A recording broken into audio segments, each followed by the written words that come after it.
La policía de Hong Kong detuvo al editor jefe y a 4 directivos más del diario pro democracia Apple Daily en el primer caso de acusación por posible violación de la Ley de Seguridad Nacional. 500 agentes incautaron material periodístico y revisaron los teléfonos y computadores portátiles de los reporteros. La Organización Mundial de la Salud bautizó como Lambda a la hasta ahora llamada variante andina de COVID-19. Lambda entra en las denominadas variantes de interés y es responsable de la mayor parte de los contagios en Perú y 1/3 de los casos en Chile y Argentina. Crece la alerta en Nicaragua, donde ya son 16 los opositores detenidos por diferentes acusaciones contra el ejecutivo de Daniel Ortega. Entre los capturados están precandidatos a la presidencia, exguerrilleros, funcionarios del sector privado y activistas, que en varios casos han denunciado abusos de la policía en el momento de los arrestos. Analizamos en esta emisión. Gracias por continuar con nosotros en France 24. Soy Valentina Torres Sánchez y es un gusto acompañarlos. Iniciamos este informativo en Hong Kong. 500 agentes de la policía realizaron una redada al medio pro democracia Apple Daily, luego de que las autoridades lo acusaran de violar la Ley de Seguridad Nacional por una presunta conspiración para confabular con fuerzas extranjeras. 5 ejecutivos del diario fueron arrestados. Se trata del más reciente golpe contra el magnate de los medios y fundador del Apple Daily, Jimmy Lai, uno de los más fuertes críticos de Beijing, quien ya cumple sentencia por participar en protestas no autorizadas. Veamos más en el informe. Bloqueando todas las entradas de las oficinas de Apple Daily, cientos de policías hicieron redadas y arrestaron a 5 ejecutivos del prominente diario Pro Democracia de Hong Kong. Dentro de ellos se incluyen al director ejecutivo y al jefe de operaciones de Next Digital, dueño de Apple Daily. También 3 editores. El grupo fue arrestado por presunta conspiración para confabular con fuerzas extranjeras, un delito tipificado en la Ley Nacional de Seguridad respaldada por Beijing e impuesta en la excolonia británica. Estamos hablando de una conspiración en la que los sospechosos trataron de usar el trabajo periodístico para confabularse con un país extranjero o elementos externos e imponer sanciones o tomar actividades hostiles en contra de Hong Kong. La policía también dijo que 2,3 millones de dólares en activos del periódico fueron congelados. Este es el primer embargo que se ordena directamente en contra de una compañía mediática. Apple Daily es un medio que combina el discurso pro democracia con chismes de celebridades e investigaciones de los poderosos. Es la segunda vez que las oficinas de la publicación son allanadas, lo que prende las alarmas por el futuro de la libertad mediática en Hong Kong. El año pasado, la policía arrestó al fundador Jimmy Lai, acusado de fraude y de violar la Ley de Seguridad Nacional. La contenciosa ley entró en vigor a finales de junio del año pasado, en respuesta a las masivas protestas pro democracia. Esta castiga la secesión, la subversión, el terrorismo y la colusión con poderes extranjeros, hasta con cadena perpetua. Beijing dice que la ley trae estabilidad, pero los oponentes aseguran que limita la libertad de expresión y va en contra del esquema de un país, 2 sistemas. La hasta ahora llamada variante andina de COVID-19, responsable de la mayoría de los contagios en Perú y de 1/3 de los casos en Chile y Argentina, fue bautizada Lambda por la Organización Mundial de la Salud y entra dentro de las denominadas variantes de interés, que son aquellas que tienen una mayor capacidad de transmisión del virus. Esta variante fue detectada por primera vez en agosto de 2020 y su principal territorio de contagio ha sido América Latina. Rodrigo Sedano tiene los detalles. Hasta el momento la conocíamos como variante andina. Ahora la OMS la ha denominado como Lambda. No solo es un cambio de nombre, Lambda pasa ahora a considerarse como variante de interés, una denominación bajo la que se encuentran otras 6 variantes en todo el mundo. Primera y más leve de las 3 clases de variantes que clasifica la OMS, seguida de las variantes preocupantes. En última instancia, la denominación alta consecuencia, que por el momento no cuenta con ninguna variante registrada. Lambda no es una variante nueva, fue detectada por primera vez en Perú en agosto de 2020, pero tras un largo monitoreo la OMS señala su mayor capacidad de transmisión comunitaria. El organismo estudia si Lambda podría tener mutaciones que la hacen más contagiosa y resistente a los anticuerpos. El campo de acción de esta variante es principalmente América Latina. En Perú la variante supone ya el 81% de los casos monitoreados desde abril. En Chile representa asimismo el 32% de los casos reportados en los últimos 60 días, similar a la incidencia de la variante brasileña en este país. Argentina, por su parte, informó de una incidencia del 37% entre el 2 de abril y el 19 de mayo. Ahora la OMS deberá estudiar si Lambda podría dar el paso a variante de preocupación. En otras noticias, aumenta la preocupación por la detención de críticos al gobierno de Nicaragua. Ya son 16 los arrestados, entre ellos 4 precandidatos presidenciales, políticos, activistas, exguerrilleros y funcionarios del sector privado. Todo esto bajo la ley de defensa que entró en vigor en diciembre del año pasado y de cara a las elecciones presidenciales de noviembre. Para analizar lo que está ocurriendo allí nos acompaña José Miguel Vivanco, director para las Américas de Human Rights Watch. Señor Vivanco, bienvenido a France 24. ¿Cómo esta ley de defensa está cambiando el panorama electoral y el poder del presidente Daniel Ortega? A ver, el poder de Ortega y de su esposa, la señora Murillo, es hoy día en Nicaragua y desde hace ya un tiempo total. Ellos controlan el Congreso, controlan el Poder Judicial, el Ministerio Público, la Policía y el Ejército. Y están dispuestos a usar ese poder, a pesar del escándalo que genera a nivel nacional y a nivel internacional. El objetivo es limpiar la cancha y presentarse finalmente a unas elecciones presidenciales el 7 de noviembre sin que exista un competidor que sea capaz de derrotar a Ortega. Ese es principalmente el objetivo. Y aunque parezca esto absolutamente grotesco, algo a lo que no estábamos acostumbrados en América Latina, eso es lo que está haciendo gradual y sistemáticamente, uno a uno. Todos los días detienen a alguien importante de la sociedad civil con el propósito de generar terror y en el resto de la población y entender cuáles son las reglas del juego.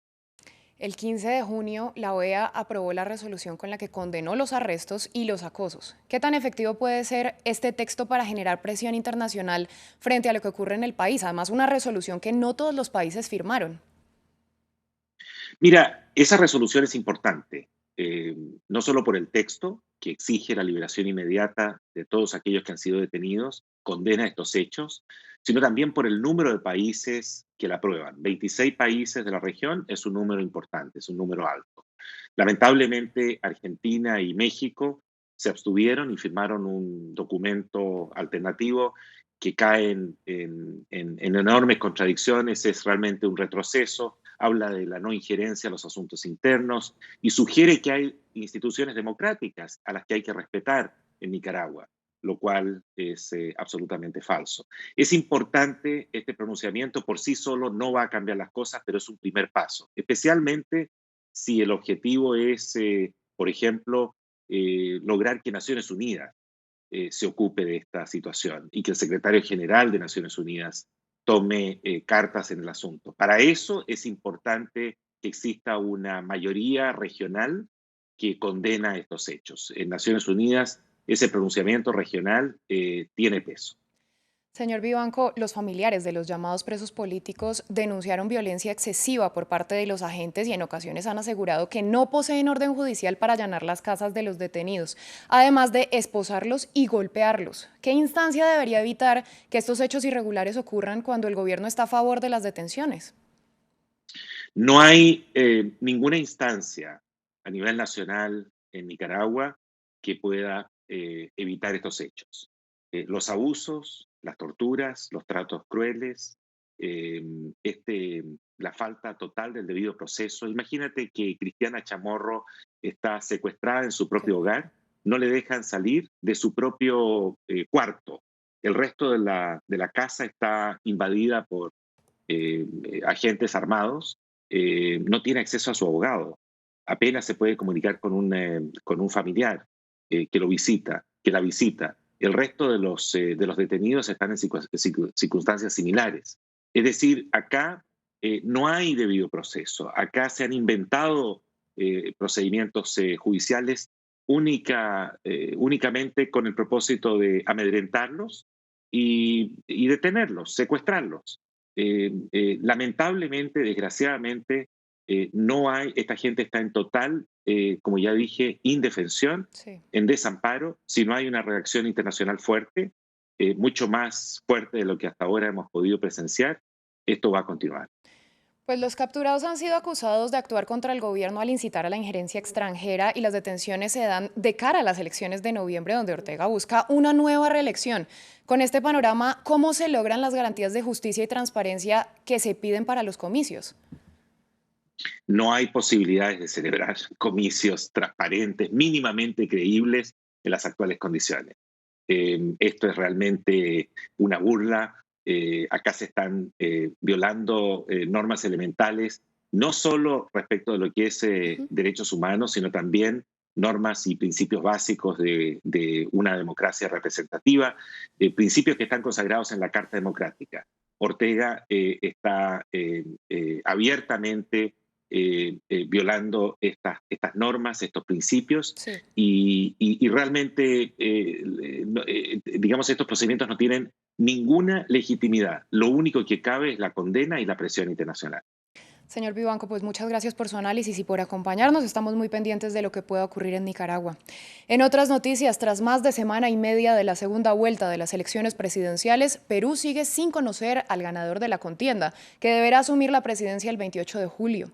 Y aunque el martes terminó el escrutinio por parte de la Oficina de Procesos Electorales, que da una ventaja al candidato de izquierda Pedro Castillo de 44.058 votos sobre la candidata de derecha Keiko Fujimori, es el Jurado Nacional de Elecciones el que deberá declarar al ganador luego de resolver las solicitudes de nulidad de impugnaciones de mesas solicitadas por ambos candidatos.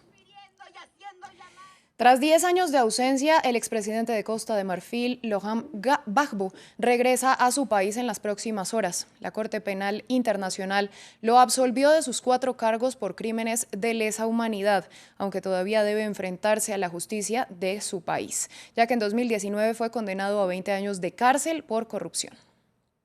El 31 de marzo de 2021, la Corte Penal Internacional confirmó la decisión de absolver a Laurent Gbagbo de crímenes contra la humanidad.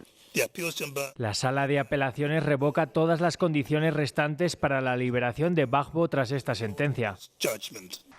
Aunque lo que está en el centro del procedimiento judicial, que comenzó en enero de 2016, es el conflicto entre los dos políticos. Los hechos que forman parte de la investigación se remontan a finales de 2010. Tras unas elecciones presidenciales muy reñidas, las tensiones entre Gbagbo y Ouattara aumentaron cuando la Comisión Electoral de Costa de Marfil le dio la victoria a Alassane Ouattara con el 54,1% de los votos, algo respaldado por la ONU. Pero estos resultados fueron invalidados al día siguiente por el Consejo Constitucional, que proclamó la victoria de Laurent Gbagbo, iniciando la incertidumbre que sumió al país en el caos por 5 meses. Los partidarios de los dos bandos se enfrentaron y la violencia derivada acabó con la vida de más de 3.000 personas. Pero Laurent Gbagbo no cedió ni un centímetro de terreno. Junto a su seguidor Charles Blé Goudet, fue acusado de ordenar violaciones y asesinatos de sus opositores. En abril de 2011 fue detenido con la ayuda del ejército francés y trasladado a La Haya, donde se enfrentó a 4 cargos por crímenes de lesa humanidad, los cuales negó. Tras un juicio de 3 años, en el que declararon 82 testigos, las pruebas contra Gbagbo y Blé Goudet se consideraron insuficientes y los dos hombres fueron absueltos en enero de 2019, decisión confirmada por la Sala de Apelación de la CPI en 2021.